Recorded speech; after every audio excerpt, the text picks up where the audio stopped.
বৈষম্য বিরোধী ছাত্র আন্দোলন থেকে এবার নিজেকে সরিয়ে নিলেন প্ল্যাটফর্মটির মুখপাত্র উমামা ফাতেমা।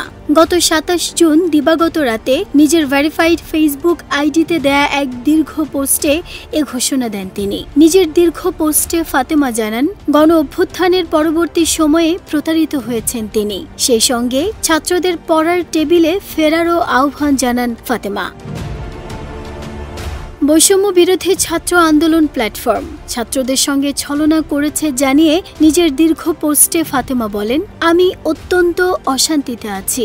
অভ্যুত্থান যেমন স্বপ্ন দেখিয়েছে, আশা জাগিয়েছে, গোষ্ঠী স্বার্থে এই প্ল্যাটফর্ম একইভাবে বহু মানুষের স্বপ্ন ও সময় নষ্ট করেছে।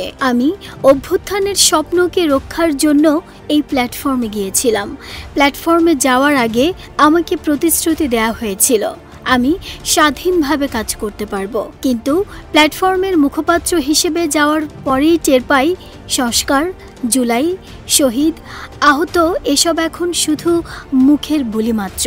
শুধু আমি না, অনেক ছাত্ররাই পরিবর্তনের স্বপ্ন নিয়ে প্ল্যাটফর্মের সঙ্গে যুক্ত হয়েছিলেন, কিন্তু গত ৮ থেকে ৯ মাসে তেমন কিছুরই বাস্তবায়ন হয়নি।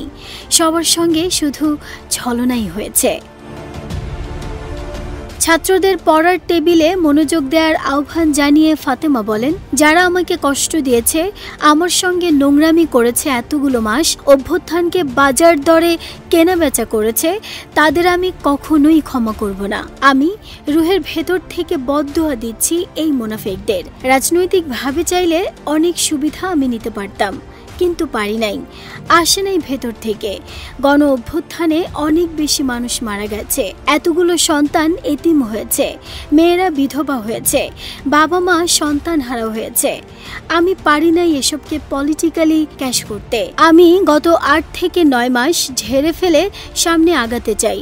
অনেক ভালো ছেলে মেয়ে এই প্ল্যাটফর্মে আমি দেখেছি, গুডউইল আছে তাদের। আমি পরামর্শ দেব, আপনারা সবাই যাতে পড়ার টেবিলে মনোযোগ দেন, কাজে মনোযোগ দেন। আমি ভেঙে পড়ছি না, গুছিয়ে আনছি সবকিছু। নাহিদা স্মৃতি, দেশ রূপান্তর।